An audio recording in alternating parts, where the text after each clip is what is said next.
ចាថ្ងៃនេះម្ដាយខ្ញុំប្រាប់ខ្ញុំថាឲ្យខ្ញុំមកស្លតកួនជាមួយនឹងត្រីផ្ទុកជាមួយនឹងត្រីប្រាលេីឡំជោគគ្នាអញ្ចឹងទៅហើយដាក់ក្បាលដាក់អីទៅលេីឡំជោគគ្នាអញ្ចឹងណាបងប្អូនទាំងខ្ញុំក៏ធ្វើតាមគាត់តាមតម្រូវការរបស់គាត់ដែលគាត់ចង់បានអញ្ចឹងណាបាទអ្វីដែលខ្ញុំចង់បានគឺទីមួយខ្ញុំបង្កាត់ភ្លើងហើយអញ្ចឹងខ្ញុំដាំទឹកដាំអីតាមនៅទឹកស្លដាំអីទៅមើលថាទឹកនឹងវាពុះហើយអីហើយខ្ញុំចាប់ដើមបងប្រហុកតែម្ដងបងប្អូនទាំងគ្នាហើយស្រុកបងប្អូនដាក់បងប្រហុកដែរអត់បងប្អូនចាស្រុកខ្ញុំបងប្រហុកគឺឆ្អុយតែម្ដងបងប្អូនទាំងគ្នាចាចឹងនិយាយចឹងណាបងប្អូនទាំងគ្នាហើយបន្តមកឃើញថាទឹកយើងពុះម្ដងទៀតហើយបងប្អូនខ្ញុំក៏ចាប់ដើមដាក់បងត្រីមើលទៅថាពុះទៀតហើយបងប្អូនមើលទៅថាឆ្អិនហើយខ្ញុំចាប់ដើមបងបន្លាយយកតែម្ដងបងប្អូនទាំងគ្នាចាហើយភាគច្រើនគឺថ្ងៃនេះគឺស្លម្ជូរដាក់អំពិលខ្ចីតែម្ដងបងប្អូនទាំងគ្នាហើយម៉ែខ្ញុំក៏ប្រាប់ខ្ញុំថាពេលស្លនឹងពេលបងបន្លាយបងអីហើយរៀងខូចចឹងតិចទៅចាំដាក់អំពិលចូលណាបងប្អូនទាំងគ្នាហើយចឹងខ្ញុំក៏ធ្វើតាមចឹងណាបន្តមកថាអំពិលយើងមើលទៅថារួចហើយខ្ញុំហើយបើស្រុកបងប្អូនពេលគេស្លម្ជូរអីហ្នឹងគេត្រូវបងម្ជូរមុនឬយ៉ាងម៉េចយ៉ាងម៉ាអីខ្ញុំមិនដឹងទេបងប្អូនទាំងគ្នាតែខ្ញុំធ្វើតាមម្ដាយរបស់ខ្ញុំចឹងណាបងប្អូនទាំងគ្នាចាបងបន្លាយផុយតិចសិនទៅចាំបងម្ជូរបងអីចឹងណាបងប្អូនទាំងគ្នាចាមើលឃើញថាហើយខ្ញុំបងគ្រឿងក្រើដូចជាប៊ីចេងហើយអស់ហើយបងប្អូនទាំងគ្នាហើយភាគច្រើនស្លម្ជូរអញ្ចឹងគេអត់បងស្ករទេបងប្អូនទាំងគ្នាតែហ៊ានដាក់បងស្ករដឹងតែម៉ែខ្ញុំទេសនាទៀតហើយបងប្អូនទាំងគ្នាអញ្ចឹងខ្ញុំធ្វើតាមតម្រូវចិត្តរបស់គាត់អញ្ចឹងណាបងប្អូនទាំងគ្នាឃើញថាស្លយើងឆ្អិនហើយខ្ញុំបងប្អូនរួចជាការស្រេច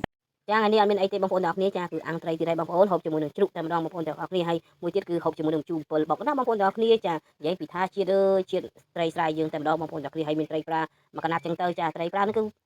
មកពីស្ទូចក្នុងតាពាំងខាងក្រោយផ្ទះតែម្ដងបងប្អូនទាំងគ្នាចាមហូបតិចស្ទួចខ្សែផ្សំគ្នាបានច្រើនមុខតែម្ដងបងប្អូនចាបានមានទាំងសឡផងមានទឹកផងអូច្រើនណាស់បងប្អូនទាំងគ្នាមានទាំងទឹកត្រីមានអីអូច្រើនណាស់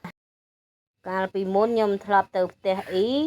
ហើយដល់ពេលអញ្ចឹងទៅអ៊ីនៅក្បែរផ្ទះខ្ញុំហ្នឹងគាត់ថាអត់មានផ្លែទលឹងទឹងទេដល់ពេលឥឡូវផ្លែទលឹងទឹងគាត់ប្រាប់ខ្ញុំតែម្ដងបងប្អូនទាំងគ្នាថាផ្លែទលឹងទឹងផ្ទះគាត់ផ្លែច្រើនណាស់អញ្ចឹងណាអញ្ចឹងខ្ញុំឮហើយក៏ខ្ញុំមិនបងអងទេបងប្អូនពីព្រោះខ្ញុំទៅម្ដងហើយក៏ប្រហែលជា2 ខែមុនវាអត់បានផ្លែបងប្អូនទាំងគ្នាវាត្រឹមតែផ្កាអីចឹងទៅក៏អត់បានហូបបានអីចឹងទៅតែលើកនេះខានទៅអញ្ចឹងគាត់ក៏ប្រាប់ខ្ញុំថាអូឥឡូវផ្លែទលឹងទឹងដែលចង់ហូបហ្នឹងឥឡូវផ្លែហើយទៀតទេអញ្ចឹងណាហើយដល់ពេលអញ្ចឹងទៅខ្ញុំក៏ទៅបេះតែម្ដងបងប្អូនហើយបបួលអាតុយមួយរបស់ខ្ញុំនេះអាក្មួយរបស់ខ្ញុំហ្នឹងទៅជាមួយគ្នានឹងឯងបងប្អូនទាំងគ្នាចាឲ្យគាត់បេះមកដាក់កន្ត្រងតោដាក់អីចឹងណាបងប្អូនទាំងគ្នាហើយអ៊ំនេះជាអ្នកកាន់កាមេរ៉ាអីចឹងទៅហើយការបងបាល់លើកនេះខ្ញុំអត់អ្នកបុកទេបងប្អូនចាគឺក្មួយខ្ញុំអ្នកបុកតែម្ដងហើយបងប្អូនហើយអ្នកបញ្ចុកទៀតបងប្អូនទាំងគ្នាមានអង្គរៈហើយអាតុយមួយក្មួយខ្ញុំគេថាបាច់កាន់ហូបខ្លួនឯងទេទុកឲ្យគេទៅបញ្ចុកមើលម្ដងមើលអត់ស្វីតម្ដងមើលបងប្អូនទាំងគ្នាអញ្ចឹងយីម៉ែស្វីតហើយអត់ញាប់តែផ្លែទលឹងទឹងអត់មានដាក់អំបិលឲ្យអ៊ំវាបន្តិចសោះលោកអីព្រះអាយ៉ាអំបិលក៏មិនដាក់ឲ្យដាក់ផ្លែទលឹងទឹងទៅទេហ្មង